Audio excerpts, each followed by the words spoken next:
Ako po si Miss Winnie at ito ang ating kwento. Naranasan niyo na bang mabuli ng dahil sa itsura niyong hindi masikmurang tignan ng iba? Kung hindi pa, maswerte kayo. Ako kasi, buong buhay ko ay nilalayuan ng mga tao dahil sobrang pangit ko raw. Wala ako ni isang kaibigan na tanggap ako. Ang malala pa ron, inisip ng mga tao na isa akong aswang. Magandang araw po sa inyong lahat. Ako si Samantha at ibabahagi ko sa inyo ngayon ang hindi kaaya-ayang pangyayari sa aking buhay. Kasama ng aking Lola Perla na kasing pangit ko raw, sabi ng mga tao. Lola, bilisan niyo pong tumakbo at baka mahuli tayo ng aswang na yon. Teka lang naman, Apo. Alam mo namang masakit na ang tuhod ko. Itiisin niyo na lang po, kesa naman po mahuli at malapa pa tayo ng aswang. Sino ba naman kasing may sabi sa yung aswang itong humahabol sa atin ngayon? Abay, malamang po na aswang talaga yun. Sino ba namang ordinaryong taong aakyat ng nyug tapos biglang lilipad? Baka naman ibon lang yun, Iha. Ano pong ibon? Hindi po yun ibon, La. Ang laki-laki niya po tsaka narinig niyo naman kung gaano kalakas ang ingay paglipad nun. Paano ka nga nakakasiguro, Iha? Nakita mo bang itsura nun? Ang dilim-dilim na kaya? Ano ba naman kayo, Lola? Bilisan niyo na nga lang po ang pagtakbo dyan. Ayusin mo rin yung flashlight mo, hindi ko makita ang dinadaanan natin, Apo. 10:00 na ng gabi nang makauwi kami ni Lola Perla mula sa kumare niya roon sa kabilang baryo. Birthday kasi ng bunso ng kanyang kumare at inimbita siya, kaya sinama niya na rin ako. Yun nga lang, ginabi kami ng uwi kahit maaga naman sanang natapos ang selebrasyon. Nakipagchismisan pa kasi roon ng lola ko, tsaka naghintay rin ng ipapauwing ulam.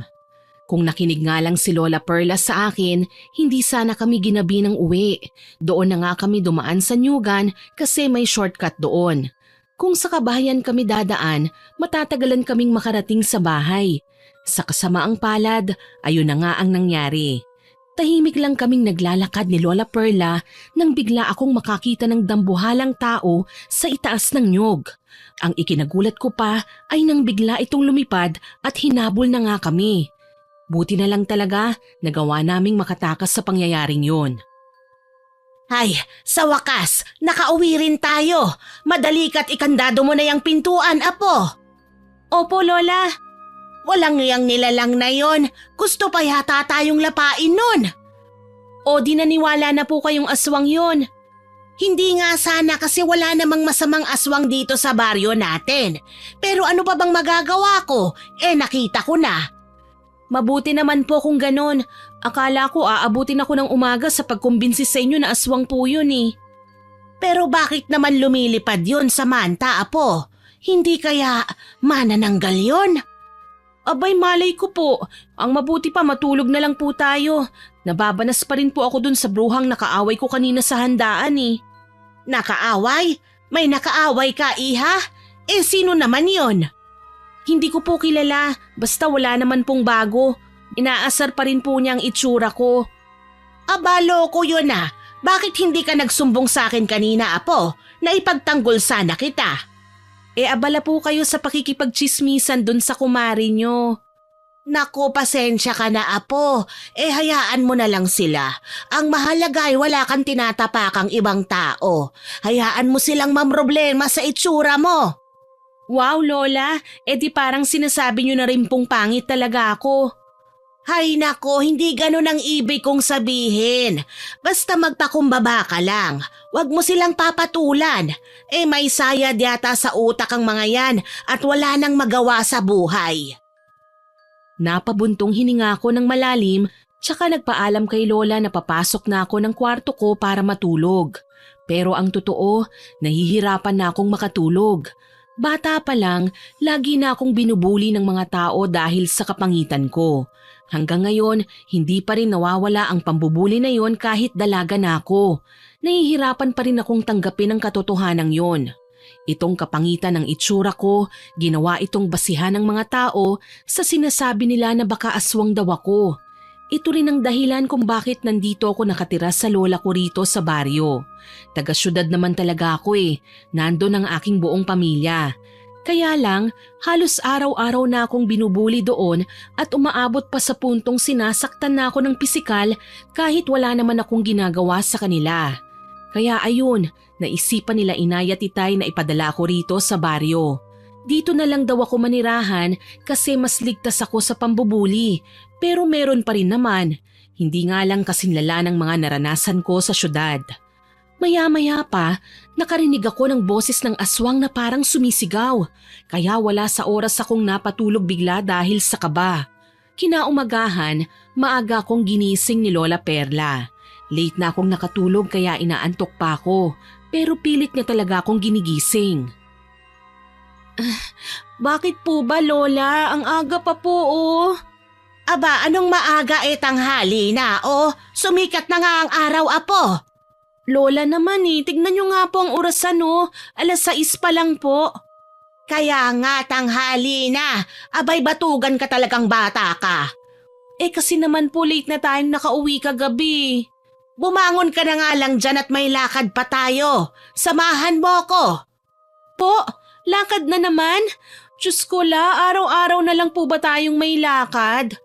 Hoy apo, gabi tayo lumakad kagabi, kaya hindi yun matatawag na araw-araw. Ewan ko po sa inyo, corny nyo. Saan na naman ba tayo pupunta ngayon? Kay Lorenzo. Po, sino yun la? Bago kong kakilala na manghihilot.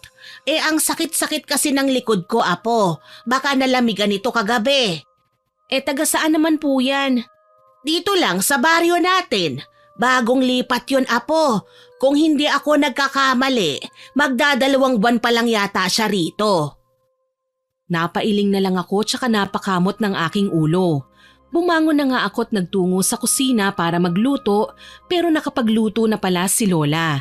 Naunahan niya ako roon kaya kumain na nga rin ako. Tapos na raw siyang kumain. Pagkatapos nun, niyaya niya na kagad ako na aalis na raw kami. Ni hindi niya na rin ako pinaligo kasi wala naman daw pinagkaiba. Pangit pa rin daw ako. Ayos talaga ang Lola Perla kong yun. Dumadagdag pa sa pangaasar sa akin. Pero syempre, hindi naman ako nasasaktan kung si Lola ang mambubuli sa akin kasi alam ko namang palabiro lang yun. Tsaka syempre pareho naman kaming pangit. Naglalakad lang kami papunta doon sa bahay ng sinasabi niyang Lorenzo. Pagdating namin, walang tao sa bahay. Sobrang tahimik. Niyaya ko si Lola Perla na umuwi na kami kasi mukhang may maagang lakad yung sinasabi niyang Lorenzo. Pero ayaw umuwi ni Lola. Naghintay muna kami roon ng ilang minuto hanggang sa dumating na nga ang hinihintay namin. Gaya ng inaasahan, may katandaan na nga talaga ang lalaking yun, pero mas matanda nga lang si Lola. Magandang umaga, Lorenzo. Uy, Lola Perla, ikaw pala yan. Magandang umaga rin sa'yo. Wala ka bang mahalagang lakad ngayon? Magpapahilot sana ako Ang sakit ng katawan ko. Saktong-sakto, wala akong lakad. Sino pala itong kasama mo? Si Samantha, apo ko. Manang-mana sa'yo ha. Magandang umaga, iha. Magandang umaga rin po. O siya, tuloy kayo sa loob. Pasensya na't maliit lang ang espasyo nitong bahay ko ha. Ako lang naman kasi ang mag-isang nakatira rito Walang problema, Lorenzo. Ano nga pala yung bitbit mo? Ulam ba yan? Ito? Oo, karning baboy. Binili ko sa palengke. Mura pa kasi, hindi pa nabibili ng mga komprador. Kaya pala maaga kang lumakad. Buti naman at naabutan mo pa. Oo nga Mawalang galang na po, Mang Lorenzo.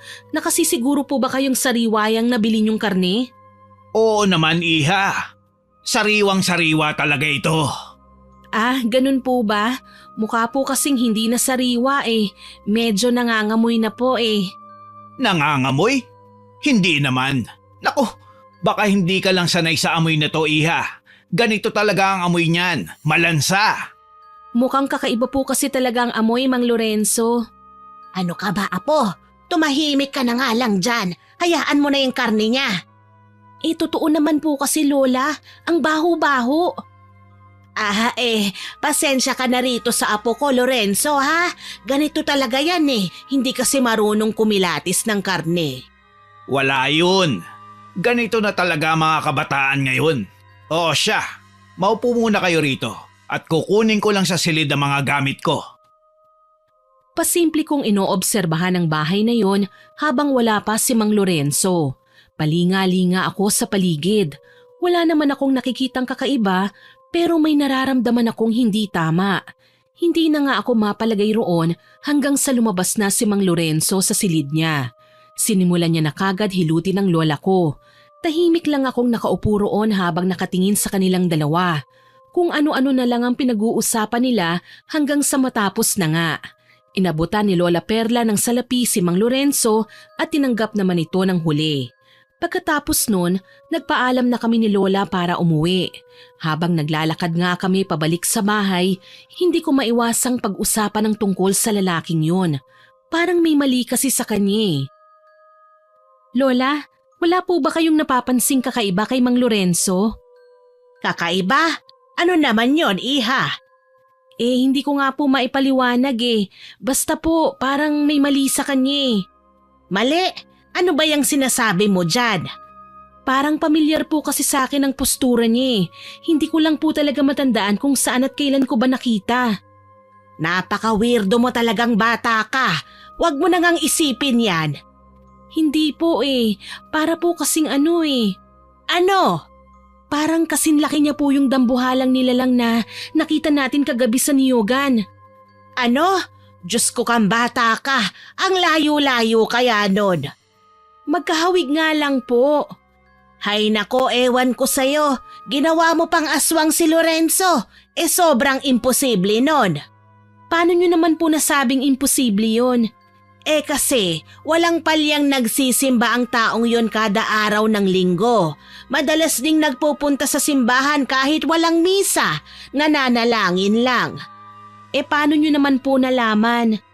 Minsan nakikita ko, minsan naman naririnig ko sa mga tao. Talaga po? Oo, kaya tigilan mo na yung panghuhusga mo.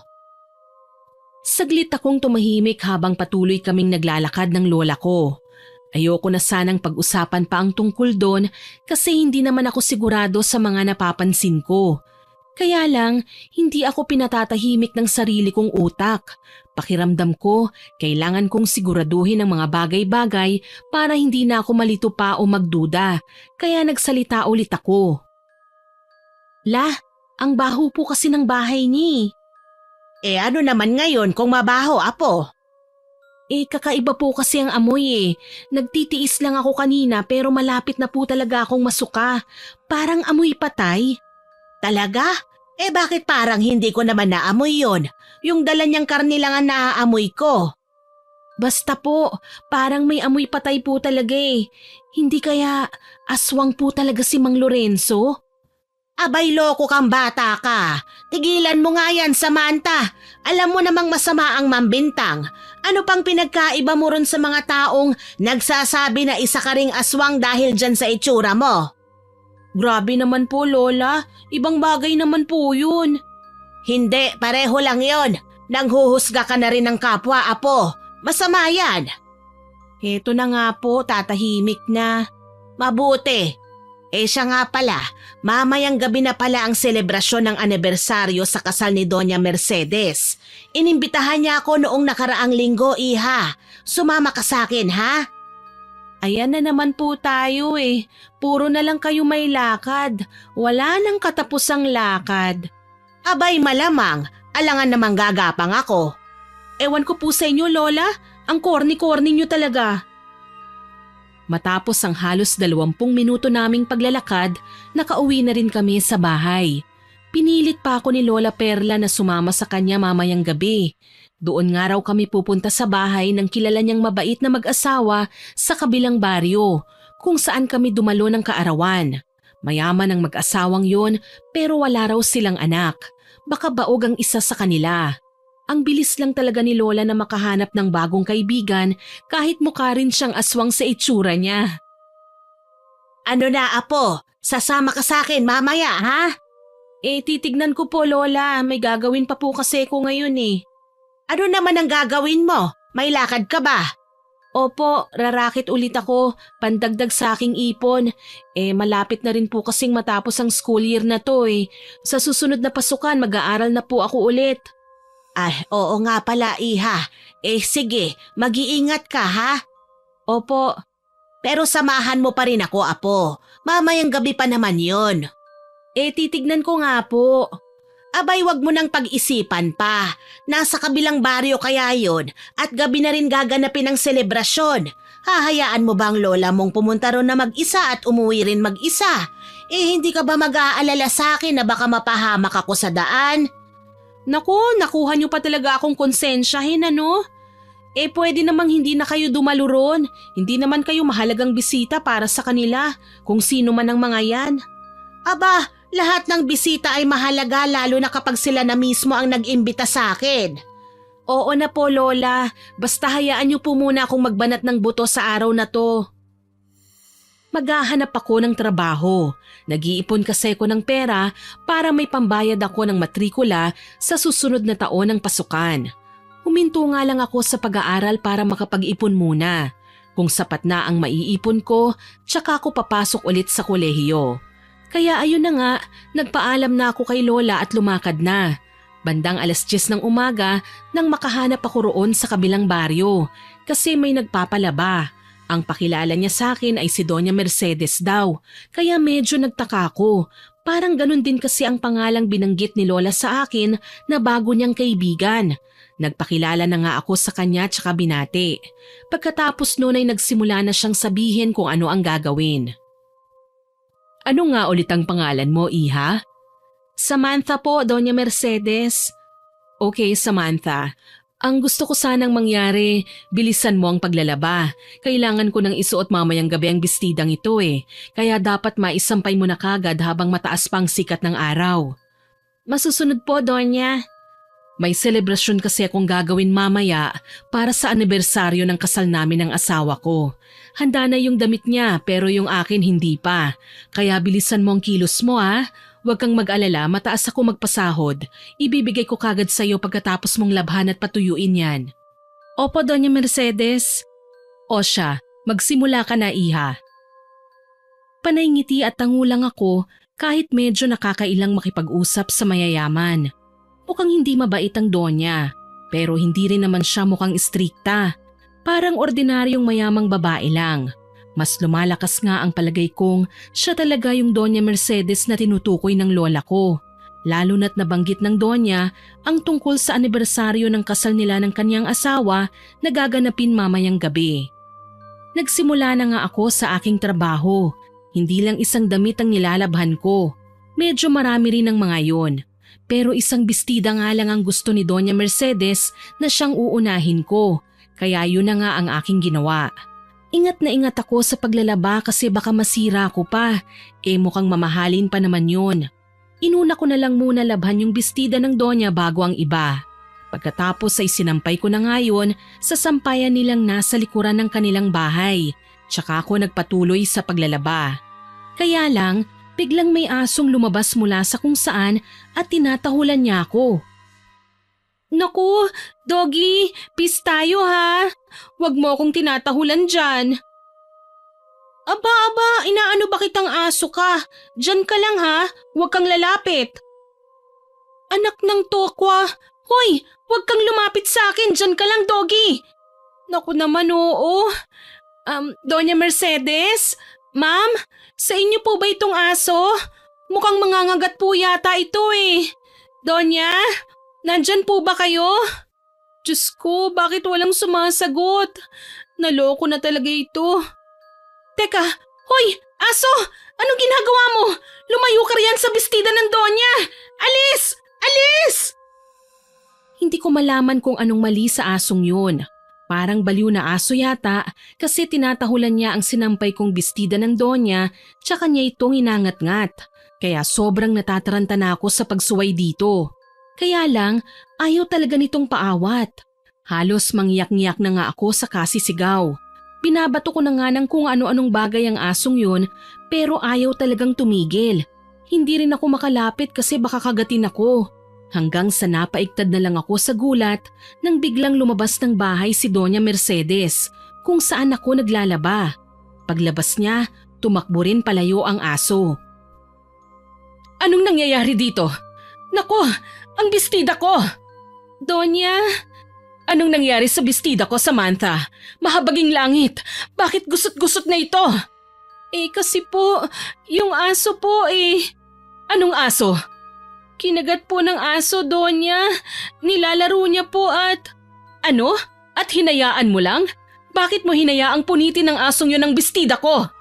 Pasensya na po talaga, Doña Mercedes. Hindi ko po alam ang gagawin ko Natakot po ako sa aso, mukhang nangangagat po kasi. Diyos ko naman, hindi mo man lang ba naisip kung gaano kamahal ang bestidang ito? Tapos hinayaan mo lang na masira? Pasensya na po talaga, Donya. Anong magagawa niyang pasensya mo kung nasira na ang bestidang isusuot ko mamaya? Bayaran mo ito! Po? Narinig mo ko, Samantha. Bayaran mo itong bestida ko. Higit 1,000 ito nung binili ko. Pero may awa pa rin naman ako. Kaya sarado 1,000 na lang ang ipapabayad ko sa'yo. Po, pero wala po akong ganong kalaking halagang pera, Donya. Abay, problema mo na yan. Basta bayaran mo ito. Nakiusap ako sa Donya na wag niya na akong pagbayarin kasi masyadong malaki ang halagang yun para sa akin. Ipinaglaban ko rin ang karapatan ko na hindi ko naman yun kasalanan dahil ang asong ligaw naman ang sumira nun. Tsaka kung lalapitan ko ang aso, baka makagat pa ako at magka-rabies. Kaya lang lalong nagalit si Doña Mercedes sa pangangatwiran ko.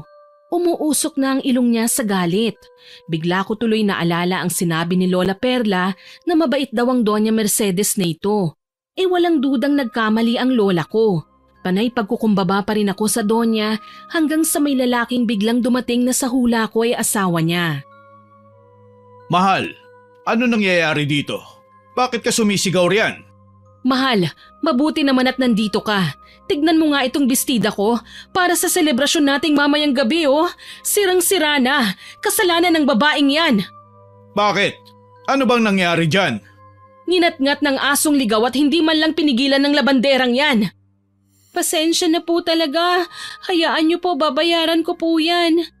Ay nako, ikaw talaga Mercedes. Gumagana na naman ang iyong ugali. Huwag mo ngang pakitaan ng ganyang pag-uugali itong sino ka nga ba ulit, Iha? Samantha po. Okay, Samantha. Ako si Don Perfecto. Pagpasensya mo na ang ugali ng asawa ko, ha? Nagmamaldita na naman Pero mabait talaga yan.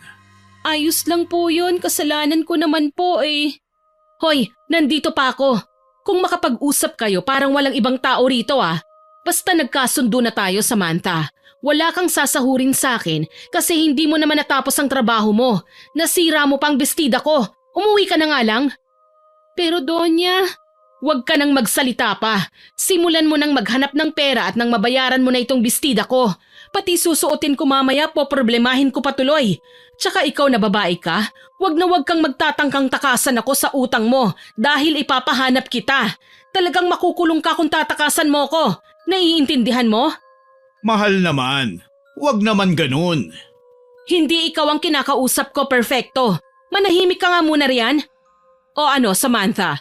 Naiintindihan mo ba ako? Opo, Doña Mercedes. Mabuti kung ganon. Pwede ka nang lumayas dito. Naaalibadbaran na ako sa pagmumukha mong yan. Ang pangit-pangit na nga, ang tanga-tanga pa. Naiyak na lang talaga ako sa mga salitang naririnig ko mula kay Doña Mercedes. Hindi ako makapaniwalang mabait ang tingin ni Lola Perla sa kanya. Namumroblema na nga ako kung saan hahanap ng 1,000, nasaktan pa sa pagkutsa ng Donya sa itsura ko. Kahit kailan talaga, hindi na nilulubayan ng mga tao ang mukha ko. Umalis na lang ako sa malaking bahay na yon habang humihikbi ako. Sinubukan akong pigilan ni Don Perfecto para pagaanin ang kalooban ko. Pero nagpaalam na lang ako sa kanya. Mabuti pa ang Don may kabaitan pa. Yung asawa niya, halimaw naman pala kung magalit. Palakad-lakad lang ako sa kabahayan at hindi ko pinapansin ang mga tao sa paligid ko. Kahit alam kong pinagtitinginan nila ako kasi may pangit na babaeng naglalakad sa lugar nila. Ipinagpatuloy ko na lang ang paghahanap ng bagong racket kaysa uuwi ako at makita ni Lola Perla ang ganitong kalagayan ko. Habang naglilibot nga ako, hindi ko inaasahang makakasalubong si Mang Lorenzo. may dala uli siyang plastik ng karne. Pero hindi na yun mabaho sa pagkakataong yun. Samantha, ikaw yung apo ni Lola Perla, hindi ba? Ako nga po. Nako, pasensya ka na ha. Muntik na kitang hindi nakilala. Ang gulo-gulo kasi ng buhok mo, iha.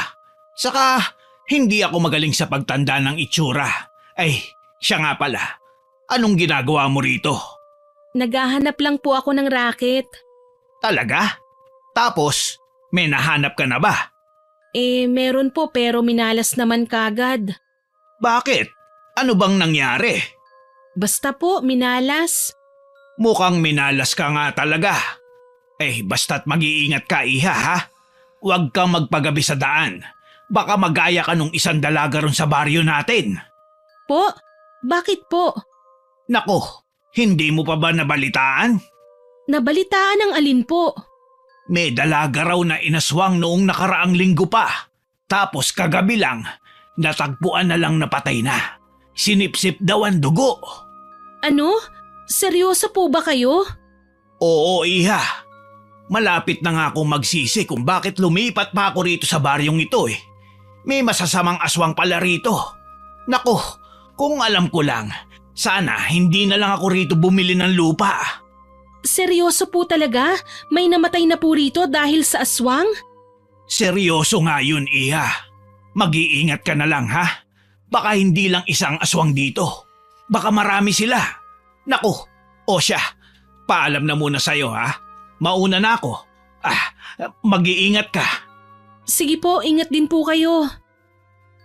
Pag-alis ni Mang Lorenzo, hindi na mawala-wala sa isip ko ang tungkol sa sinabi niya. Nakalimutan ko tuloy ang babayaran kong 1,000 kay Doña Mercedes. Natuon ang aking atensyon sa aswang na sinabi ni Mang Lorenzo at pati na rin sa dalagang biktima na yon. Nagpatuloy pa rin ako sa paglalakad. Maya-maya pa, may nakita kong mga taong nagtitipon-tipon mula sa unahan. Mukhang nagchichismisan yata at sobrang seryoso ng mukha nila.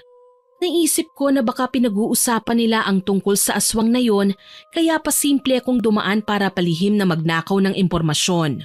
Kaya lang, sa halip na makasagap ng balita, bigla ba naman nila akong pinagtawanan kasi ang pangit ko nga raw. May isa pang nagsabi na mukha raw akong aswang. Yung isa naman, sinabi na baka aswang nga raw talaga ako. Kaya ayun, tumakbo na lang ako palayo sa kanila at bumalik na sa baryo namin tsaka dumiretso ng uwi sa bahay ni Lola Perla. Oh, Samantha, iha, nandito ka na pala. Opo, Lola. Kumusta naman ang iyong lakad? May nahanap ka bang racket? Wala po Marami kasing marami pong requirements yung nakita ko. Wala po ako nun Ganun ba? Naku, ayos lang yan, iha. Opo, marami pa naman pong iba dyan. Tama. O siya, kumain ka na ba? Nananghalian ka na? Hindi pa po O sige, tatapusin ko muna tong niluluto ko, iha, at nang makakain na tayo. Opo, sige po. Hindi ko pinahalata kay Lola Perla na malungkot ako at kagagaling lang sa pag-iyak. Kasi ayokong pati siya ay mag-alala at mamroblema na rin sa halaga ng perang babayaran ko. Sobrang bigat ng loob kong pumasok sa kwarto ko. Nagmumuni-muni na nga ako kaagad pagpasok ko pa lang. Pero may napansin akong kakaibang bagay na nakalapag sa aking mesa na nasa gilid ng bintana. Agad ko itong nilapitan tsaka dinampot at sinuri ng tingin. Ano ito? Kwintas? Ang laki naman yata nito. Kanino ba ito? Tsaka anong klaseng kwintas to? Bakit parang mukhang ngipin ng kung anumang dambuhalang nilalang? Matanong nga si Lola. Lola! Oh, bakit apo? Sa'yo ba itong kwintas dito sa mesa ko? Ano ka ma? Kwintas po, nandito po sa mesa ko. Sa inyo po ba ito? Ha? Anong kwintas? Abay malay ko po, kaya nga tinatanong ko po kayo Halika nga rito sa kusina, apo. Patingin ako. Anong kwintas ba yan? Kunot na kunot ang aking noo habang kinikilatis ko ng maayos ang kwintas na yon. Hindi siya ordinaryong kwintas. Hindi yun tipong pang-fashion. Halatang sariling gawa lang yun ng kung sino mang nagmamay-ari noon. Sobrang makaluma niyang tignan at parang pandigma pa. Yun bang sinasabi nilang anting-anting? Ganon ito kung titignan ng mabuti. Kaya pagdating ko sa kusina, nilapitan na kagad ako ni Lola bago pa man ako tuluyang makalapit sa kanya. Ano ba yan, Apo? Yun na nga po ang itatanong ko sa inyo, La. Kanino nang galing yan? Aba malay ko po, hindi ko nga po alam eh. Kaya nga tinatanong ko po kayo, baka sa inyo po ito. Ano? Hindi sa akin yan. Wala naman akong ganyan, Apo. Tsaka anong klaseng kwintas ba yan? Mukhang anting-anting ah. Kaya nga po mukha talaga siyang anting-anting. Paano po kaya ito napadpad sa mesa ko sa kwarto? Nako, baka may nag-iwan yan dyan, Apo. Malapit pa naman sa bintana yung mesa mo. Oo nga po, La. Baka nga po may nag-iwan ito. Pero bakit naman? Bakit niya iiwan ng ganitong bagay sa mesa ko kung sino man siya? Yun ang hindi natin alam, Iha. Ang mabuti pa, itago mo na lang yan dyan. Malay mo, baka pampaswerte yan. Di yayaman tayo bigla. Ay nako, Lola Perla.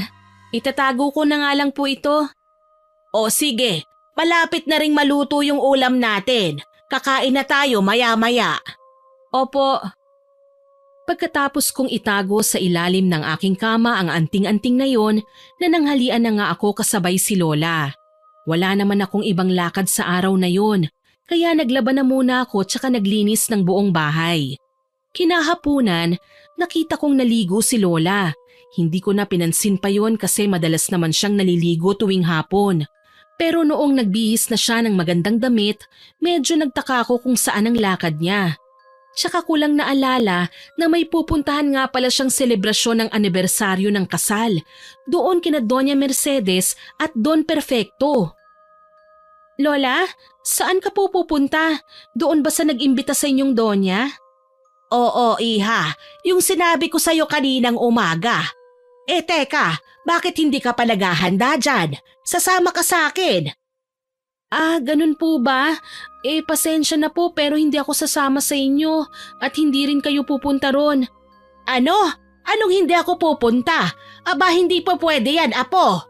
Wag na pong matigas ang ulo nyo, Lola. Dito na lang po kayo sa bahay. Walang aalis dito. At bakit naman, Aber? Nagkasundo na tayo kanina na pupunta ako roon at sasabahan mo ko.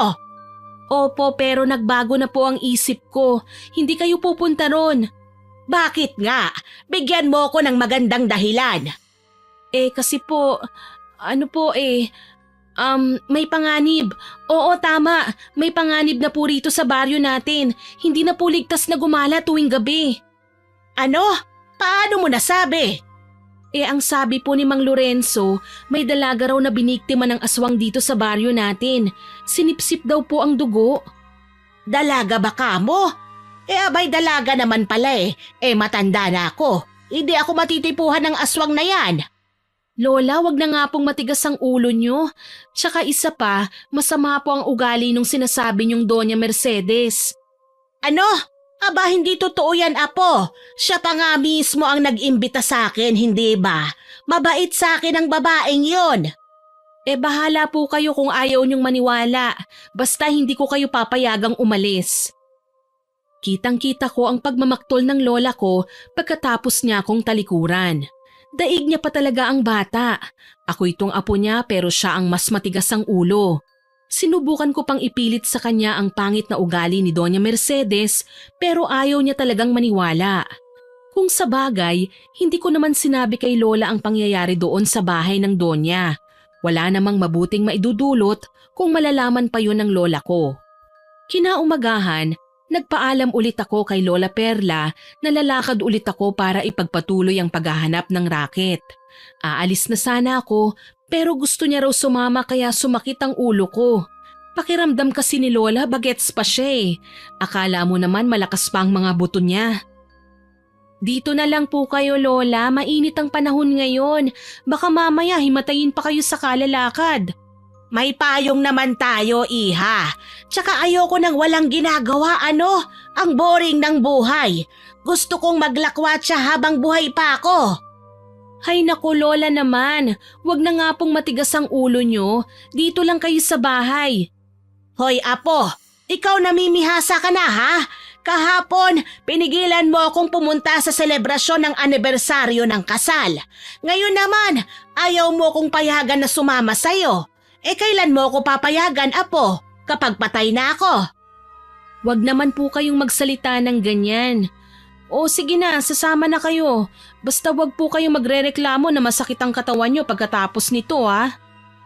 Oo apo, pangako, wala kang maririnig sa akin. Didiretso lang ako kay Lorenzo para magpahilot. Ewan ko po sa inyo. Tara na nga po, ang daldal nyo po talaga eh. Lumakad na nga kami ng lola ko. Nagdala ko ng bote ng tubig tsaka payong at scarf para sa lola ko. Wala masyadong naghahanap ng empleyado sa baryo namin kaya doon pa rin kami nagpunta sa kabilang baryo. Naglalakad pa rin kami. Pagdating namin doon, hanap na nga ako ng hanap. Hindi na nga lang ako makahanap ng maayos kasi palagi kong tinitignan kung ayos pa ba si Lola Perla. Mukhang ayos naman siya at ganadong-ganado pa rin. Ang taas ng energy niya. Maya-maya pa, biglang naglaro ang tadhana. Nakasalubong namin sa daan sina Doña Mercedes at kasama niya ang asawa niyang si Don Perfecto. Mukhang galing sila sa palengke kasi may bitbit na basket ng mga gulay at prutas ang asawa ng Donya. Kawawa si Don Perfecto, naging tagabitbit lang ng pinamili nila. Pero mukhang mas kawawa yata ako sa pagtatagpo naming yon kaya balak kong manahimik na lang muna. Tignan mo nga naman ang pagkakataon no? Mabuti naman at nagkasalubong tayo rito, Samantha. Doña Mercedes, kayo po pala yan. Pasensya na po at hindi ako nakadalo sa selebrasyon nyo kagabi ha. Ito po kasing apo ko, hindi ako pinayagan. Talaga? Bakit naman daw? Ewan ko nga ba rito sa batang ito. Baka naman may kasalanan siya sa akin. Mahal, wag dito. Bakit? Wala naman akong ginagawa ah. Gusto ko lang naman paalalahanan si Samantha tungkol sa utang niya sa akin. Ano ho yun? Utang? Oo, Lola Perla. May malaking utang yan si Samantha sa akin. 1,000 piso. Po? Teka lang, 1,000 piso? Seryoso po ba kayo, Doña Mercedes? Paano po nangyari yun? Paano nagkautang sa inyo ang apo ko? Talagang hindi nagsabi sa inyo ang apo niyong yan, Lola? Wala pong nabanggit itong si Samantha eh. Pwede niyo ho bang sabihin sa akin kung ano ang nangyari?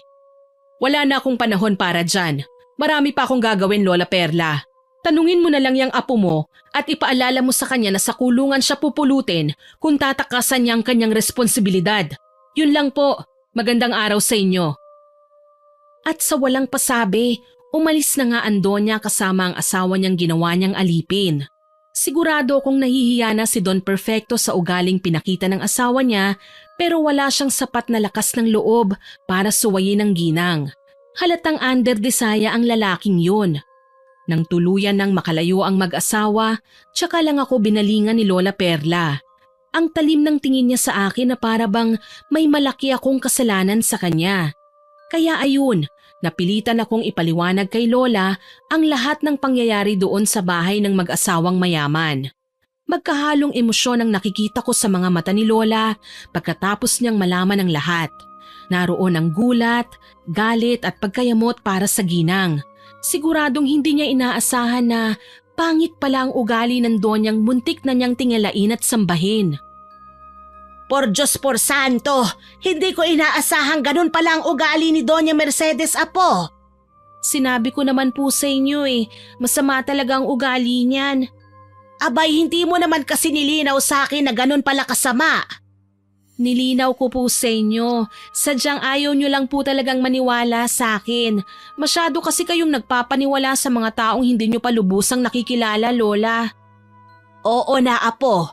Mali na ako. Inaamin ko na. Mabuti naman po kung ganun. Pero apo, paano mo babayaran yung sinasabi ng Donya na 1,000 mong utang sa kanya? Yun na nga po ang pinoproblema ko . Pero wag po kayong mag-alala. Hahanap at hahanap po ako ng paraan. Ako na po ang bahala.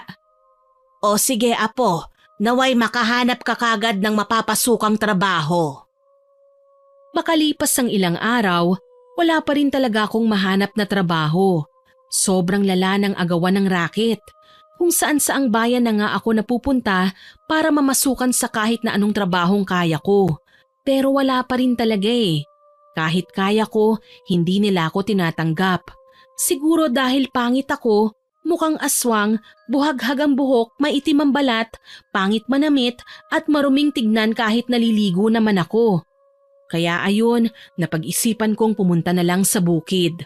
May maliit kaming lupa roon na pinagtamnan ng mga saging, kamote, mga gulay at kung ano-ano pa. Titignan ko kung may mapapalaba ko roon at nang may maibenta ako sa palengke. Pagdating ko sa bukid, nakita ko ang isang buwig ng saging na medyo hinog na ang ibang bunga. Nilagari ko na nga ang puno ng saging para putulin yon. Habang abala lang ako sa aking ginagawa, napapansin kong parang may tao sa likuran ko. Kaya hinanap ko nga yun. Ganun na lang ang gulat ko nang bumungad sa aking paningin si Don Perfecto. Don Perfecto? Kayo po pala yan? Ano pong ginagawa nyo rito? Paano nyo nalaman na nandito ako? Magandang umaga, Samantha. Nagulat ba kita? Pasensya ka na ha. Nakita ko kasing may namumutol ng saging dito at medyo namukaan kita mula sa malayo kanina. Kaya nagtaka ako't lumapit na rito. Ikaw nga pala talaga yan. Opo, ako nga po ito. Sa amin itong sakahan eh. Ganun ba? Naku, magkatabi lang pala ang lupang pansakahan natin. Po? Talaga? Naku, ang galing naman po. Nagsasaka po pala kayo? Sa yaman yung yan? Naku, hindi iha. May mga binabayaran ako magsasaka na siya mag-aasikaso rito sa lupa namin. Nandito lang ako dahil tinitignan ko mga pananim nila. Naku, maganda po yun. Nga pala, nagkita na lang din tayo rito. Sa'yo ko na lang ipapagawa ang garden sa bahay namin. Alam kong nangangailangan ka ng pera, iha. Opo eh. Anong klaseng garden po yan? Flower garden para sa misis ko. Babayaran kita, iha. May mga buto na rin ako para sa bulaklak na gusto ni Mercedes. Ano? Payag ka bang magtrabaho? Naku, payag na payag po. Ilang araw na kaya ako naghahanap ng trabaho sa kabilang baryo, pati sa bayan. Mabuti kung ganun. Pwede ka na magsimula bukas. Pumunta ka na lang sa bahay, ha? Sige po, Don Perfecto. Darating po ako. Sige. Mauna na ako, iha. Sige po, ingat po kayo. Napayes kaagad ako pagkatalikod ni Don Perfecto sa akin. Sobrang saya ko sa pagkakataong yon. Hulog talaga ng langit ang Don na yon. Tinuloy ko na nga ang ginagawa ko roon sa sakahan. Pagkatapos nun, umuwi na kagad ako sa bahay ni Lola Perla. Dala ko ang isang kalahating sako ng mga na-harvest naming pananim at isang balita para kay Lola. Hindi na nga ako nagpatumpik-tumpik pa at sinabi ko na kagad sa kanya ang trabahong lumapit sa akin. Gaya ng inaasahan, gulat na gulat din ang Lola Perla ko. Ni hindi nga siya makapaniwala na nakahanap ako ng trabaho sa mga sandaling hindi ako naghahanap nito. Masaya ako sa balitang yan, apo. Pero sigurado ka na bang tatanggapin mo yan? Opo, La. Paano si Doña Mercedes? Mukhang may personal na galit pa naman sa'yo ang babaeng yon. Baka mamaya, hindi ka sahuran nun kasi may utang ka pa nga. Hindi naman po siguro, Lola. Si Don Perfecto naman po ang magpapasahod sa akin eh. Pero kung pipigilan siya ni Doña Mercedes dahil nga po sa utang ko, di ayos pa rin po. Para lang din akong nagtrabaho sa kanila para pambayad ng utang ko. Kung sa bagay, may punto ka riyan, iha. O siya, kailan ka raw magsisimula? Bukas daw po, pwede na. O sige, iha. Bukas din, pupunta ulit ako sa bahay ni Lorenzo. Po? Bakit naman po, La? Magpapahilot ulit ako, apo. Sumasakit na naman kasi ang likod ko eh. Hindi na kinakaya ng ointment. Ganun po ba? Gusto niyo po bang samahan ko na kayo? Ano ka ba, iha? Hindi na. Asikasuhin mo na yung trabaho mo. Sigurado po kayo? Malaya naman po akong magdesisyon kung kailan ko sisimulan ng trabaho ko doon. Hindi na, Apo. Kaya ko namang pumunta ng mag-isa roon. Sige po, sinabi niyo yan ah. Kayo pong bahala. Kinaumagahan, maaga na nga akong gumising para maghanda na. Maaga akong nagluto at naglinis ng bahay, tsaka ako nagpaalam kay Lola Perla na aalis na ako. Habang naglalakad ako papunta sa bahay ni Don Perfecto, narinig kong nag-uusap ang grupo ng mga marites sa baryo namin. Akala ko ay nanlilibak na ulit sila pero hindi pala. Ang lakas naman kasi ng boses nila kaya naririnig ko talaga kung sinong pinag-uusapan. Tungkol sa aswang. May pinaghihinalaan na raw sila kung sino ang aswang sa baryo namin. Kaya medyo napukaw ang interes ko. Kunwari nagpapahinga lang ako saglit pero nakikinig na pala sa kanila. Doon narinig ko ang pangalang Lorenzo. Agad akong kinabahan kasi wala naman akong ibang kakilala sa baryo namin na may pangalang Lorenzo. Yun lang talagang tagahilot ni Lola Perla. Nang maalala kong pupunta si Lola sa bahay ni Mang Lorenzo, para akong tinamaan ng kidlat sa sobrang kaba. Kaya ayun, tumakbo ko ng mabilis pabalik sa bahay namin. Nagulat ako sa inabutan ko. Biglang nandoon na si Mang Lorenzo sa bahay at mukhang may malalim silang pinag-uusapan ni Lola Perla. Kaya takang-taka ko.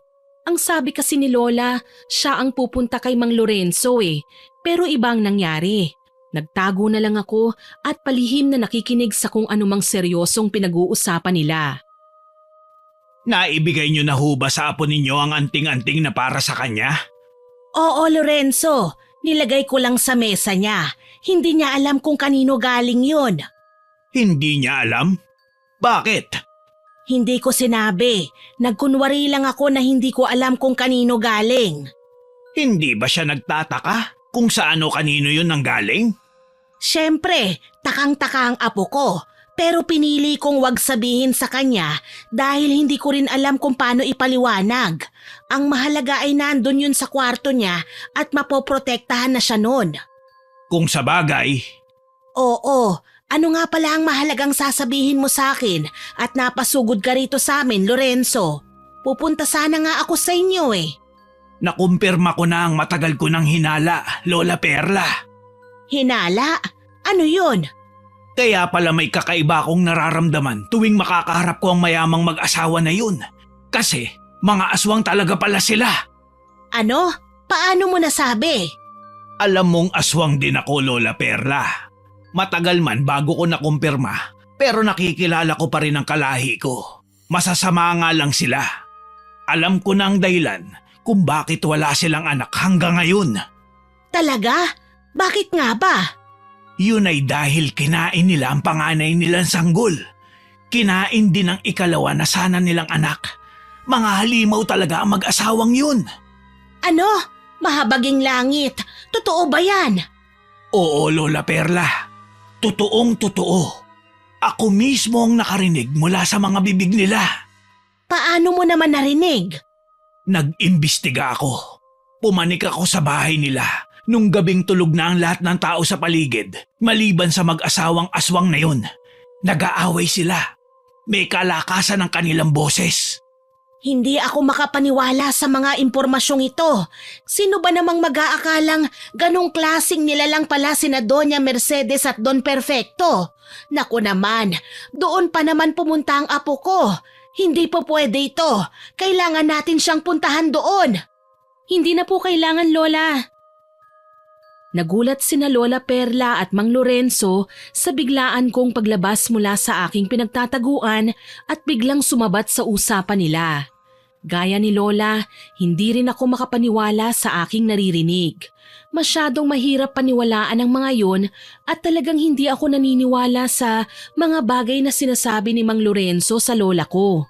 Pakiramdam ko ay nagsisinungaling lang ang lalaking yon. Para bang may masama siyang balak kay Lola at sa akin din. Kaya nag-iimbento siya ng kung ano-anong kwento. Samantha, Iha, nako, mabuti naman at nandito ka pa. Bakit bigla kang napauwi? Ayos ka lang ba? Hindi pa po ako nakakarating sa bahay ni Don Perfecto. May narinig po kasi kung hindi maganda mula sa mga sabi-sabi ng iba Narinig? Ano naman ang narinig mo, iha? Bakit hindi nyo na lang po tanungin si Mang Lorenzo? Ha? Bakit? Ano bang meron? Ano ang ibig mong sabihin, Samantha? Narinig ko po ang pinag-usapan nyo. Aswang kayo, hindi ba? Oo, tama ka nang narinig. Pero hindi nyo kailangan matakot sa akin. At bakit hindi? Kayo na po mismong umamin na aswang kayo at lahat ng aswang sa mundong ito ay dapat lang nakatakutan. Pumapatay kayo ng mga tao. Hindi totoo yan, iha. Oo nga't aswang ako. Pero hindi ako isang masamang aswang. Tama, apo. Mabait si Lorenzo. Sa katunayan nga, binigyan ka niya ng anting-anting para may magamit kang panlaban sa mga aswang. Diyos ko naman po, Lola. Binigyan ako ng anting-anting na panlaban sa mga aswang. Pero ang nagbigay sa akin, isa ring aswang. Sa tingin niyo po ba maniniwala ako sa bagay na yan? Samantha, iha. Hindi kita pinipilit na paniwalaan ako. Ang gusto ko lang ay mag-iingat ka. Lalong-lalo na sa mag-asawang mayaman na yun dahil totoong masasama silang aswang. Baka mapahama ka pa sa pagpunta mo roon. Pasensya na po pero hindi ako maniniwala sa inyo. Wala kayong sapat na patunay. Ang mabuti pa po umalis na kayo at umuwi na. Salamat sa pagpunta rito. Sinubukan pa ni Lola Perla na ipagtanggol si Mang Lorenzo sa akin. Pinilit nila akong maniwala sa sinasabi ng lalaki na kesyo aswang daw sina Doña Mercedes at Don Perfecto. Kung si Doña Mercedes lang, mas maniniwala pa akong aswang siya kasi sobrang pangit ng ugali niya bagay maging aswang. Pero si Don Perfecto, naku masyadong malayo. Hindi ka panipaniwala ang paratang na yun ni Mang Lorenzo. Ang bait kaya ni Don Perfecto. Kaya ayun, umalis na nga lang ng bahay si Mang Lorenzo. Uuwi na raw siya sa kanila. Si Lola Perla naman, pinipilit akong pigilan na umalis ulit para magpunta sa bahay ni Don Perfecto. Hindi naman ako nagpatinag sa lola ko. Talagang pupunta ako ron kasi trabaho yon. Sobrang hirap kayang makahanap ng trabaho. Sa huli, hindi ako napigilan ni Lola Perla pero kapalit yon ng pagsama niya sa akin para daw mabantayan niya ako kahit papaano. Pagdating namin doon, nandun na nga kagad si Don Perfecto. Naghihintay sa akin sa labas ng bahay nila. Magandang umaga po, Don Perfecto. Magandang umaga, iha. Oh, may kasama ka pala. Ah, lola ko po, si Lola Perla. Ganun ba? Magandang umaga sa inyo, Lola Perla. Magandang umaga rin po, Don. Ano nga po ulit ang pangalan ninyo? Perfecto, La. Don Perfecto. Ah, oo, tama. Magandang umaga rin po, Don Perfecto. O sige, heto na ang mga buto ng bulaklak, iha. Tara na't pumunta na tayo sa likuran ng bahay. Doon daw kasi gusto ng misis ko na palagyan ng hardin. Sige po. Pagkahatid niya sa amin sa likuran ng bahay nila, nagkukwento muna si Don Perfecto tungkol sa kung ano-anong mga bagay. Nagsisimula na rin ako sa trabaho ko. Si Lola Perla naman, nakaupo lang doon sa gilid at nanonood sa akin. Sobrang sama ng aura niya, kaya lagi ko siyang sinisenyasan nang umiti-ngiti naman siya kahit papaano. Maya-maya pa, nagpaalam na si Don Perfecto sa amin. Kukuha lang daw siya sa kusina ng pangmeryenda, kaya nagpatuloy na ako sa aking ginagawa. Kumpleto naman ang mga kagamitan na gagamitin ko roon sa pagtatanim ng mga bulaklak. Habang abala ko sa ginagawa ko, bigla akong nakarinig ng babaeng nagsasalita. Nandun si Doña Mercedes at medyo nagtataray na naman siya. Anong ginagawa mo rito, Samantha? Hindi ba't naghahanap ka dapat ng racket ngayon para may pambayad ka na sa utang mo sa akin? Ito na nga po ang ginagawa ko, Doña Mercedes. Ano nga ang ginagawa mo? Nagtatrabaho po rito sa inyo. Ano? Anong magtatrabaho ka rito? Wala akong maalalang kinuha kita bilang katulong dito. Hindi po ako katulong dito. Saglit lang po ako rito sa bahay nyo kasi gagawan ko lang kayo ng garden. Kinuha po ako ni Don Perfecto eh. Ganun ba? Pwes, pwede ka nang umalis ngayon. Hindi pa nga po ako nakakalahati sa trabaho ko, Donya. Wala akong pakialam. Maghanap ka ng ibang trabaho. Huwag dito sa amin. Sandali lang naman po. Mukhang hindi po yata tama na palayasin niyo ang apo ko. At bakit hindi? Kasi ang asawa niyo naman po ang magpapasahod sa kanya. Hindi naman po kayo. Wala akong pakialam. Bahay ko to at ayokong may nakikita akong ibang tao rito. Lalo na ang mga kagaya nyo. Ang papangit ng pagmumukha nyo. Maglola nga talaga kayo. Kinikilabutan ako.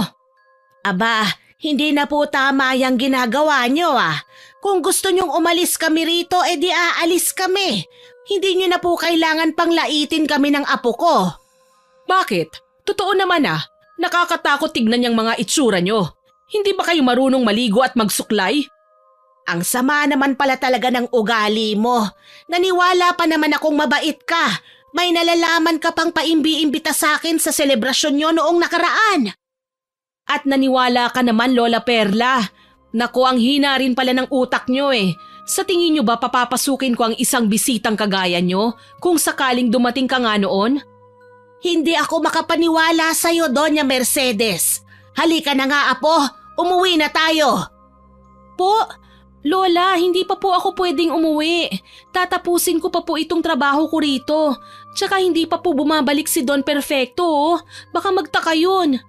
Huwag nang matigas ang ulo mo, apo. Umuwi na tayo. Narinig mo yon, Samantha? Huwag nang matigas ang ulo mo at lumayas na kayo rito sa pamamahay ko. Hindi ako tumatanggap ng mga taong pangit dito sa bahay. Hinila ako ni Lola Perla palabas ng gate ng malaking bahay na yon. Nagmatigas pa ako pero wala akong nagawa. Labag sa loob kong umuwi sa amin kasama ang lola ko. Masama rin ang loob ko, hindi lang kay Doña Mercedes, kundi pati na rin kay Lola Perla mismo. Kaya ko naman sanang tagalan ng pagtataray ni Doña Mercedes sa akin para lang sa sahod ko.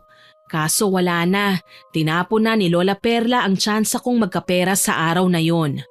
Tuloy hindi ko napigilang ilabas ang sama ng aking loob kay Lola nang makarating na kami sa amin. Ano ba naman kayo, La? Kung gusto niyo pong umuwi, pwede naman umuwi na lang po kayo rito nang kayo lang po. Bakit talagang sinama niyo pa ako? Abay, alangan namang iwanan kita ron, iha. Mapanganib na nga ang mag-asawang yon. Sobrang sama pa ng ugali ng Donya.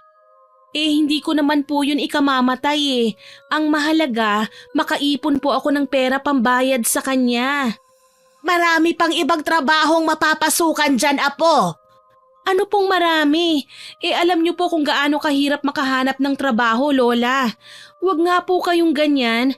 Kailangan ko po ng pera bago pa matapos ang school year na to. At bakit naman? Malamang para makapag-aral na nga po ako ulit. Hindi niyo naman po ako kayang pag-aralin kaya nga nag-iipon po ako ng pera. Pasensya ka na, apo.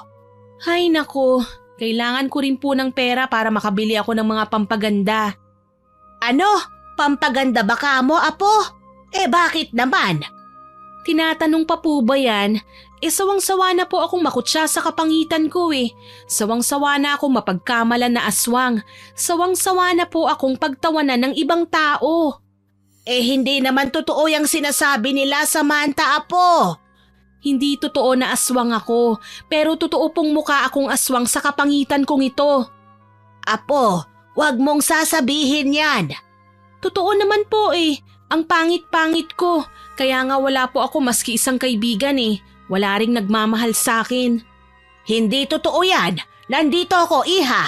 Mahal ka ng lola mo. Alam niyo po kung anong ibig kong sabihin, Lola. Tsaka isa pa, namimiss ko na po sina Inay at Titay sa syudad. Pati na po ang mga kapatid ko. Gusto ko na pong umuwi roon Pero hanggat pangit pa ako, hindi po ako makakauwi sa amin Pasensya na, apo. Hindi ko alam na yan pala ang nararamdaman mo. Hindi ko na pinansin ang lola ko. Humakbang ako palabas ng bahay pero bago ko pa man magawa yon, mabilis na akong hinarangan ni Lola at kanya sinara ang pintuan. Pinigilan niya akong umalis. Nagpumilit ako pero ayaw niya talaga. Ipinaliwanag ni Lola sa akin kung bakit hindi ako pwedeng bumalik sa bahay ni Don Perfecto. Para na raw akong naghuhukay ng sarili kong libingan noon. Sa umpisa, hindi talaga ako naniniwala sa sinasabi ni Mang Lorenzo na aswang ang mag-asawang yun. Pero nung si Lola na ang nagsabi, parang nagbago bigla ang isip ko. Hindi ako makapaniwala na bago pa man yun malaman ni Mang Lorenzo, alam na pala ni Lola Perla ang lahat. Nagkunwari lang pala ang lola ko na wala siyang kaalam-alam. Pero siya pala ang unang nakatuklas. Natakot lang daw siya kaya nananahimik. Medyo nagtampo ko saglit dahil hinayaan niya akong sumulong sa bahay na yon. Gayong alam naman pala niyang mga aswang sila. Yun pala, may mga tao na pala siyang sinabihan na bantayan ako. Mga kakilala niya raw at manunugis ng mga aswang. Ang tindi ng lihim ng lola ko. Dahil doon, nakumbinsi ako ni Lola Perla na pumunta sa bahay ni Mang Lorenzo. Magkasama kaming nakarating doon para pag-usapan ng isang napakahalagang bagay. Oh, Lola Perla, Samantha, anong sadya niyo at naparito kayo bigla? Nandito kami dahil may sasabihin sa'yo ang apo ko. Ano yun? Mang Lorenzo, pasensya na po kayo sa mga sinasabi ko sa inyo kanina ha. Ang gulo-gulo po kasi, ang dami pong nangyari sa araw na ito. Wala yun, Iha. Naiintindihan ko naman. Naniniwala na si Samantha sa mga sinasabi natin, Lorenzo. Talaga? Anong nangyari at biglang nagbago ang isip niya? Pinatunayan ko. Ikaw na nga ang magpaliwanag dito sa apo ko kung ano ang dapat niyang gawin. O sige. Bago nagsimulang magpaliwanag si Mang Lorenzo, inayos niya muna ang kanyang pagkakaupo. Nakaupo rin ako katabi ni Lola at kaharap namin ng lalaki. May dinukot siyang kung ano-anong bagay sa bulsa tsaka niya yun pinakita sa akin. Nakilala ko kagad ang itsura nun kasi katulad yun ng kwintas na anting-anting na tinago ko sa ilalim ng aking kama. Tunay ngang si Mang Lorenzo ang nagbigay nun sa akin at idinaan lang niya kay Lola. Kung bakit niya ako binigyan nun, yun ang hindi ko pa alam. Kaya tinanong ko na nga siya. Mang Lorenzo, ano po bang meron? Bakit niyo po ako binibigyan nun? Birhen ka pa ba, Iha? Po? Bakit niyo naman po naitanong yan? Sagutin mo na lang, apo. Aba, oo naman po. Birhen na birhen pa po ako. Hindi pa nga po ako nagkakanobyo eh. Bakit po ba? Kung ganon, talagang ikaw ang posibleng magiging susunod nilang biktima. Yung dalaga noong nakaraan na biniktima ni Don Perfecto, birhen din yun. Po? Teka, hindi ko po maintindihan eh. Ipaliwanag niyo nga po sa akin kung ano ang nangyayari at kung anong kinalaman yan sa pagbigay niyo sa akin ng anting-anting. Hindi lang basta-basta aswang si Don Perfecto, Iha. Isa rin siyang manyakis. Gusto niya ng babaeng birhen. Pinagsasamantalahan niya muna ang babae bago niya sinisip-sip ang dugo at kung minsan ay nilalapa pa. Silang dalawa ng asawa niyang si Doña Mercedes. Po? Totoo po ba yan? Ikaw ang bahala kung ayaw mo pa rin maniwala. Hindi naman po sa ganun, pero parang ang hirap po kasing paniwalaan eh. Masyado po silang maganda at gwapong tignan para maging aswang. Hay nako, ayan ka na naman sa pag-iisip mong yan, apo eh. Bakit ba? Kapag ba aswang, kailangan pangit ka agad? Sa ganun naman po madalas ang nangyayari eh. Tama na yan. Ang masasabi ko lang sa'yo, Iha, ay mag-iingat ka. Huwag kang kakagat sa bitag ni Don Perfecto sa'yo. Saka mas ligtas ka kung isusuot mo palagi ang anting-anting na bigay ko sa'yo. Huwag mong itago sa loob ng iyong damit. Ilabas mo talaga para mas matakot sila na biktimahin ka. Opo, Mang Lorenzo. Maraming salamat po. Pero huwag kang pakampante. Hindi ganun kalakas ang kapangyarihan ng anting-anting na yon para protektahan ka. Kailangan mo pa rin magdoble ingat at huwag kang magpapalinlang sa kanila. Opo, tatandaan ko po yan. Pagkatapos naming pag-usapan ng bagay na yon, nabanggit ni Mang Lorenzo na may lakad raw siya mamayang gabi. Pagsapit ng 12:00 ng hating gabi, patuloy raw siyang magmamasid sa bahay ng mag-asawang aswang para maghanap pa ng dagdag na ebidensya na siyang magpapatunay sa pagiging aswang ng mag-asawang yun. Medyo natatakot ako sa balak niyang gawin pero biglang nagsabi si Lola Perla na sasama raw siya. Tumutol ako pero ayaw magpaawat ni Lola kaya napagpasyahan kong sumama na rin. Sobrang kabado na ako noon. Parang hindi pa ako handang masaksihan ng sarili kong mga mata ang pagiging aswang ni na Doña Mercedes at Don Perfecto. Pero nilakasan ko ang aking kalooban. Pinalipas namin ang araw na yon na puro aswang lang ang pinag-uusapan namin. Doon pa rin kami nanatili sa bahay ni Mang Lorenzo hanggang sa naghapunan na nga kami. Pagkatapos noon, hinintay na naming sumapit ang hating gabi tsaka kami palihim na lumakad. Nag-aalala ako para kay Lola Perla kasi matanda na siya pero hindi talaga nagpapaawat ang lola kong yun hanggat desidido siyang gawin ng isang bagay. Buti na lang at malakas pa rin ang lola ko kahit matanda na. Sigurado ka bang sasama ka sa amin, Lola Perla? Kaya niyo ba ang lamig? Kayang-kaya ko yon, Lorenzo. Huwag mo kong alalahanin. Gusto ko ring makakita ng kakaibang pangyayari sa bahay ng mag-asawang yon. Baka pagkatapos nito magpapahilot na naman po kayo sa akin dahil nalamigan ang katawan ninyo. Ayos lang yun. May pambayad pa naman ako. Ano po? Ibig sabihin kada nagpapahilot po kayo kay Mang Lorenzo, lumalabas na po pala kayo sa gabi noon para maghanap ng mga aswang? Parang ganun na nga, iha. Teka, bakit hindi ko po alam yan? Dahil lumalakad lang ako tuwing tulog ka na. Diyos ko naman, Lola. Sobra-sobra na po talaga yung katigasan ng ulo nyo. Ay nako, hindi naman ako napahamak, apo. Kahit na po, ang tigas ng ulo nyo Oh, tama na yan. Tayo na at lumakad na tayo. Tahimik na ang paligid. Lumakad na nga lang kami. Balot naman ang katawan namin para hindi lamigin. Buti na lang, may liwanag ng sinag ng buwan kaya pwede nang lumakad kahit walang dalang flashlight kasi maliwanag naman sa paligid. Pagdating namin doon, naghintay muna kami ng ilang minuto.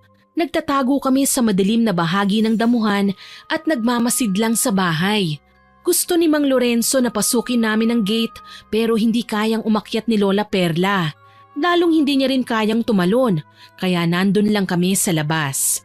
Maya-maya pa, may nakita nga kaming kakaiba.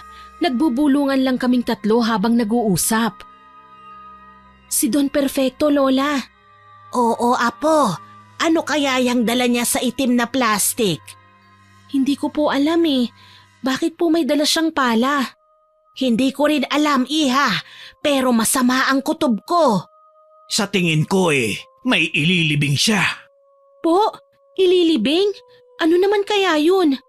Mukhang mas tumpak itanong ang sino. Sino kaya ang ililibing niya? Ano? Seryoso po ba kayo dyan? Hindi malabong tama si Lorenzo, apo. Nakakakilabot naman po yan. Naninindig tuloy ang mga balahibo ko. Pupunta na si Don Perfecto sa likuran ng bahay nila. Oo nga, tara na't sundan natin. Lilipat tayo ng pwesto. Oo, dahan-dahan lang po Huwag kayong lumikha ng ingay. Ingat na ingat kami habang naglalakad papunta sa bagong pwesto para makita namin si Don Perfecto mula sa malayo. Para kaming mga magnanakaw sa kinikilos namin.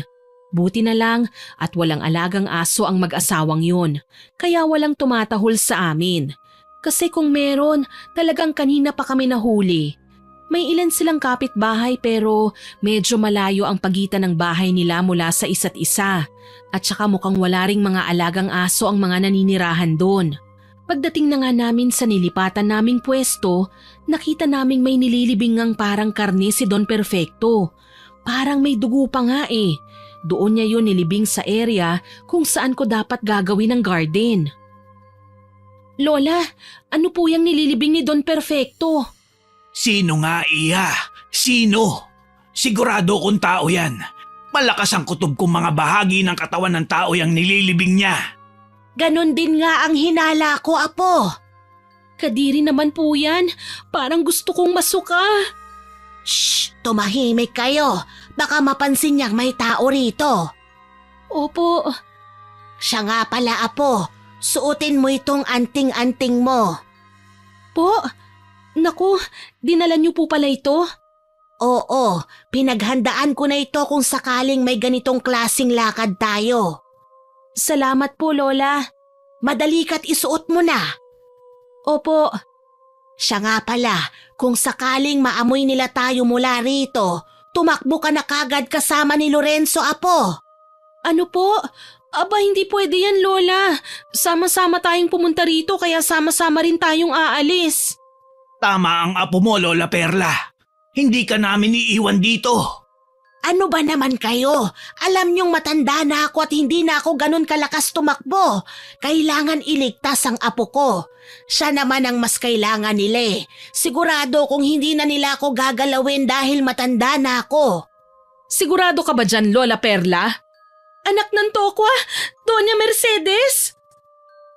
Para kaming tinamaan ng kidlat sa matinding pagkagulat dahil sa biglaang pagsulpot ni Doña Mercedes mula sa likuran namin. Wala kaming kamalay-malay na nandun na pala siya at nakangising nakikinig sa pinag-uusapan namin. Dahil sa gulat ko, napaatras na nga ako nang wala sa oras. Ganon din si Lola Perla at Mang Lorenzo. Hindi kami nakakilos kagad kasi may mga lalaking kasama ang Donya. Parang mga tauhan niya yata kaya lalo akong kinabahan para sa kaligtasan namin. Nasa 5 yung mga lalaking nasa likuran ng Donya. Ang lakas ng loob niyong pumanhik dito? Hindi na talaga kayo nag-iisip ah. Lola Perla, Samantha, tumakas na kayo. Ako nang bahala sa kanila. Ano po? Ang dami po nila oh. Hindi niyo po sila kakayanin, Mang Lorenzo. Kaya ko sila, Iha. Magtiwala ka lang sa akin. Tumakas na kayo ng lola mo! At sinong may sabi sa inyong makakatakas kayo? Walang tatakas! Hulihin niyo ang 3 ito, mga bata! Bago pa man kami makatakbo, naharangan na nga kami ng mga lalaking tauhan ni Doña Mercedes. Mabilis nila kaming hinuli at ginapos, tsaka kami pinipilit na hilahin papasok sa gate ng bahay ng Doña. Nagpupumiglas kaming 3, pero hindi namin kaya ang lakas ng mga lalaking yun. Hanggang sa tuluyan na nga kaming makapasok sa bahay nila. Nandun naghihintay si Don Perfecto at talagang ang sama-sama ng pagkangisi niya sa amin. Ang dating malaanghel niyang muka ay napalitan ng malademonyong aura. Hindi ako makapaniwalang nagawa akong lokohin ng taong yun. Igapos niyo sa upuan ng mga bihag. Anong gagawin mo sa amin, Doña Mercedes? Maghintay ka lang, Lorenzo. Huwag kang atat. Hoy, bruha! Pakawalan mo kami rito! At bakit ko naman gagawin yon? Dahil wala ka namang mapapala sa amin! Anong wala? Nagpapatawa ka ba, tanda? Sa'yo at sa Lorenzong yan, baka wala akong mapapala. Pero kay Samantha… Bakit? Anong gagawin niyo sa akin? Hindi niyo naman siguro kailangan ng birheng gagahasain, ano? Patawa ka talaga, Samantha. Hindi ko kailangan yon. Pero kailangan ka ng aking asawa. Hindi ba mahal? Oo, mahal. Nababaliw na ba kayong mag-asawa? Paano nyo nakakayang sigmurain ang bagay na yan? Wala ka nang pakialam doon, Lorenzo. Oo, wala talaga akong pakialam. Pero hindi lang ako makapaniwala sa iyo, Doña Mercedes. Hinahayaan mo lang ang asawa mong tumikim ng ibang babae bago niya papatayin? Hindi ka ba naninibugho? Manibugho? Ano ko, bata? Huwag ka nang magtaka sa mag-asawang yan, Lorenzo. Hindi lang sila mga aswang kundi mga baliw rin. Nasisiraan na sila ng bait. Humalakhak ng sobrang lakas si Doña Mercedes, tsaka niya inutusan ng mga lalaking tauhan niya na bantayan kami. Pareho na kaming nakaupo sa silya roon habang nakagapos ang mga kamay namin sa likuran, pati na rin ang aming mga paa. Pagkatapos noon, umalis muna saglit si Doña Mercedes at sumunod naman ang kanyang asawa at ilang mga tauhan. 2 lalaki na lang ang nagbabantay sa amin. Hindi ko alam kung saan sila pupunta, pero masama ang kutob ko eh. Mukhang may iba pa silang binabalak na gawin sa amin at ayoko nang isipin pa yon kasi lalo lang akong natatakot. Tahimik na lang akong humihiling na sana ay biglang magmilagro at makatakas kami roon. Makalipas ang maraming minuto, nagulat ako nang biglang kumalabog ng ingay. Pero mas nagulat ako nang makita kong si Mang Lorenzo pala yun na nakikipagsuntukan sa 2 lalaki. Hindi ako makapaniwalang nagawa niyang kalaga ng kanyang sarili. Wala akong ideya kung paano niya nagawa yun. Mag-iingat ka, Lorenzo! Huwag kayong mag-alala. Makakatakas tayo rito. Lola, paano nakalaga ni Mang Lorenzo ang sarili niya? Hindi ko alam, iha, pero mahusay siya sa ganitong bagay. Hindi nagtagal, bagsak na nga sa sahigang dalawang lalaki. Tuwang-tuwa ako na may halong matinding kaba. Kinalaga na nga kagad ni Mang Lorenzo si Lola Perla. Pagkatapos nun ay tsaka niya ako binalingan. Sobrang bilis ng pintig ng puso ko dahil baka maabutan kami ng Don at Donya. Buti na lang at talagang malawak at malaki ang bahay nila. Mukhang hindi nila naririnig ang mga pangyayari sa loob ng silid kung saan nila kami ikinulong. Pagkatapos akong kalaga ni Mang Lorenzo, mabilis akong tumayo para tumakas na sana kami roon. Kaya lang, biglang pumasok ng silid sina Doña Mercedes at Don Perfecto, kasunod ng iba pa niyang mga tauhang lalaki. At saan naman niyo balak pumunta? Kung ayaw niyong dumanak ang dugo niyo rito sa sarili niyong pamamahay, patakasin niyo na kami, Doña Mercedes. Anong sabi mo? Patawa ka talaga, Lorenzo. Ang lakas din ng loob mong magmayabang dito sa sarili kong pamamahay. Sa tingin mo ba makakaalis kayo rito ng buhay? Hindi ako nagmamayabang, Doña Mercedes. Nagbibigay lang ako ng babala sa inyo ng asawa mo. Matapang ka, Lorenzo. Tignan natin ngayon ang tapang mo. Ako ang harapin mo.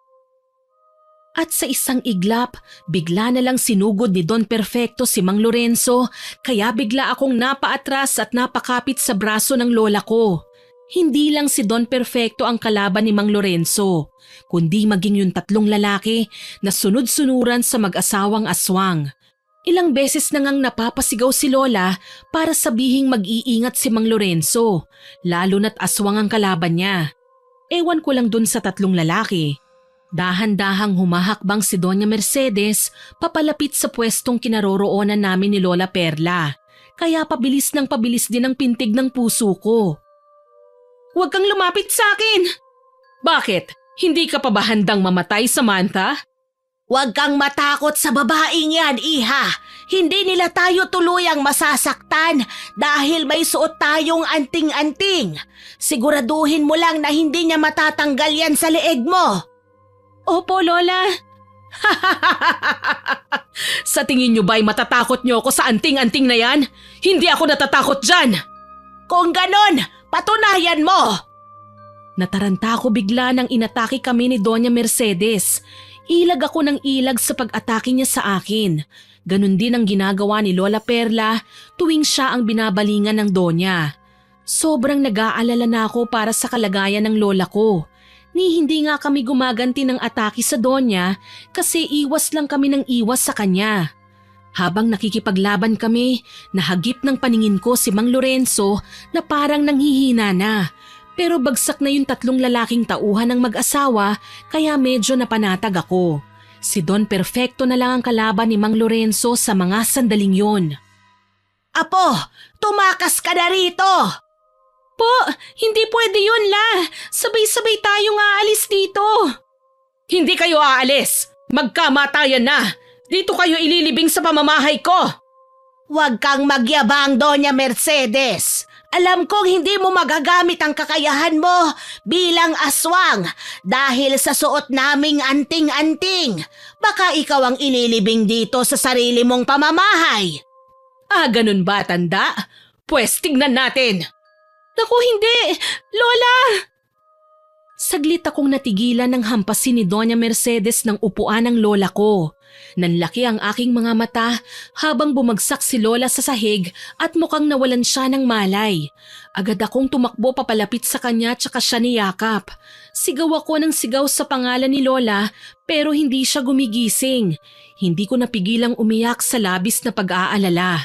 Sa kabilang banda naman, nakita kong bagsak na rin sa lupa at may iniinda ng sakit sa katawan si Mang Lorenzo. Si Don Perfecto naman, nakaupo na sa gilid at mukhang nangihina na rin kaya napangisi ako. Hindi ko maintindihan ang nararamdaman ko. Parang nagkaroon ako bigla ng lakas para lumaban. Sa isang iglap, bigla na lang akong tumayo at mabilis kong dinampot ang upuan na ginamit ni Doña Mercedes sa lola ko. Tsaka ko yun binato ng malakas sa kanyang ulo kaya bumagsak na din siya. Hindi ko siya tinigilan. Hinampas ko siya ng hinampas gamit ang silya na yon. Mahal! Hayop kang babae ka? Hindi ka na naawa sa matanda? Papatayin kita, Samantha! Ikaw ang papatayin ko para ito sa lola ko. Ito naman para sa mga inosenteng taong biniktima niyo ng asawa mo. Tigilan mo na ang asawa ko, Samantha! Hindi! Papatayin ko ang bruhang ito! Tama na, Samantha! Tama na! Maawa ka! Huwag mo akong papatayin! Hindi ako tumigil sa paghampas sa kanya. Nagmamakaawa na siya sa akin pero tuloy pa rin ako hanggang sa tuluyan na nga siyang nawala ng malay. Napasigaw ng malakas si Don Perfecto dahil doon. Siya naman ang binalingan ko. Nahihirapan na pala siyang makatayo. Huwag, Samantha! Maawa ka! Awa? Alam niyo palang salitang yan? Bakit hindi niyo ginamit sa mga taong nabiktima niyo? Hindi namin mapigilan ang sarili namin, Samantha. Mga aswang kami. May mga aswang na hindi masama, Don Perfecto. Bakit pinili niyong maging masama? Hindi namin piniling maging masama. Tinutugunan lang namin ang tawag ng aming tiyan, Iya. Likas sa amin yun. Mahirap labanan dahil ikamamatay namin yun. Pwes, kayo ang dapat na mamatay! Apo, wag! Hahampasin ko na nga sana ng silya ang ulo ni Don Perfecto pero napatigil ako nang biglang sumigaw si Lola. Doon ako parang bumalik sa aking sarili. Naisip ko bigla na kasalanan ng pumatay. Wala akong pinagkaiba sa kanila kung papatay rin ako, kaya binitiwan ko na kagad ang silyang yon. Nagwakas ang tagpong yon sa pagtakas naming tatlo. Hindi na makatayo pa si Don Perfecto kaya hindi niya kami napigilan. Si Doña Mercedes naman, hayun at wala pa ring malay. Dahan-dahan kong ginising si Mang Lorenzo at sa kabutihang palad, nagising naman siya. Tsaka kami sabay-sabay na umalis sa bahay na yon. Magmula noon tahimik na ang baryo namin. Nabalitaan kong lilipat na raw ng baryo ang mag-asawang yon at hindi ko alam kung saan. Pero bago sila umalis, bigla kaming kinausap ni Doña Mercedes at Don Perfecto.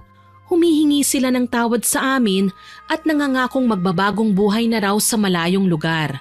Leksyon na raw para sa kanila ang nangyari. Mukhang taus-puso naman ang paghingi nila ng tawad sa amin. Kaya ayun, umalis na sila ng tuluyan paglipas ng ilang buwan nilang pananahimik mula noong mabugbog namin sila. Ay, sa wakas payapa na rin tayo, Lola. Oo nga, Apo. Salamat sa katapangan mo. Hindi lang naman ako, La. Salamat din po sa inyo ni Mang Lorenzo. O siya, kumain ka na at papasok ka pa sa eskwelahan. Opo, Lola. Napangiti ako. Nakapag-ipon na ako ng pera para sa pag-aaral ko. Nakahanap na kasi ako ng magandang trabaho tuwing gabi. Estudyante sa umaga, tindera naman sa bakery sa gabi.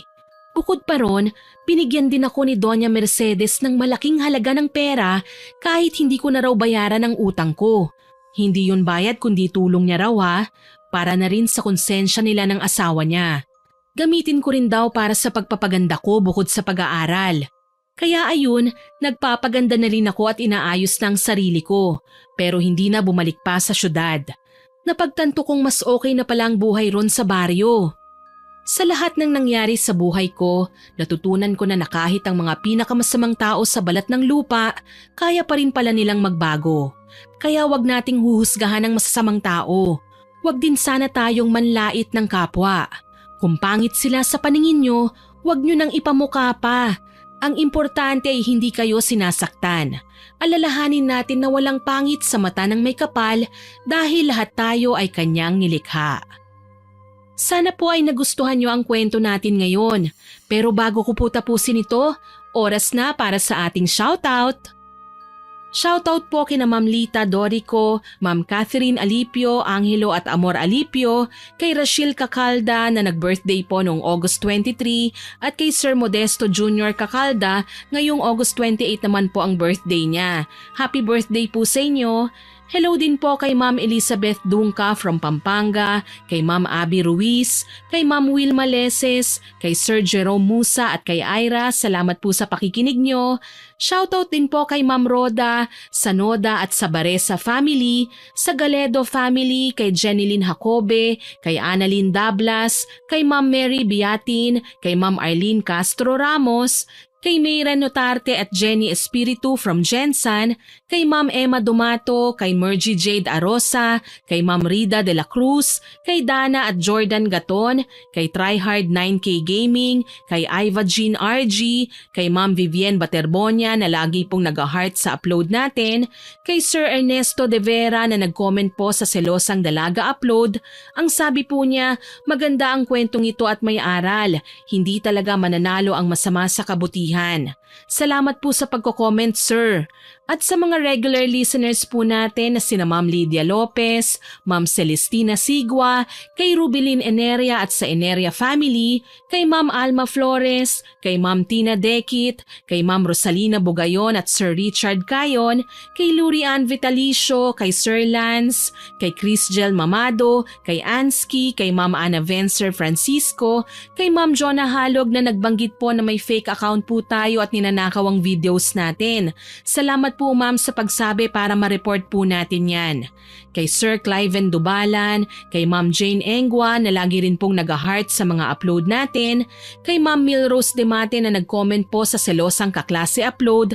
Ang sabi po niya, "Good evening Miss Winnie, natuwa po ako sa ending ng kwento natin. Patunay na hindi po lahat ng masama ay walang awa." Salamat po sa pagko-comment ma'am. Shoutout din po kay Ma'am Queenie, kay Ma'am Cristina Santelices, kay Marybeth Cruz, kay Ma'am Emily Gandia, kay Papa Hens Vlog, kay Christ Jerusalem, kay Ma'am Maricel Pojas, kay Ma'am Lani Payuyo. Hello din po sa mga avid listeners natin na sina Ma'am Pamela Allen, Tootsie Roll, kay Ma'am Puresa Tagiwalo, kay Elgin TV Vlog, Ma'am Celine Yu at kay Ma'am Lotlot Soberano. Maraming salamat po sa lahat ng nakinig ng kwento nating ito. Abangan po ninyo ang mga susunod pa nating stories at huwag kalilimutang mag-subscribe, like, share and comment sa upload natin. Para din po mabilis nyong makikita kung may bagong upload tayo, pindutin nyo lang po ang notification bell para lagi po kayong updated kung may bagong upload po tayo. Pindutin nyo lang po ang notification bell para lagi po kayong updated kung may bagong upload po tayo. Muli, ako po si Miss Winnie na buong pusong nagpapasalamat sa inyong pakikinig.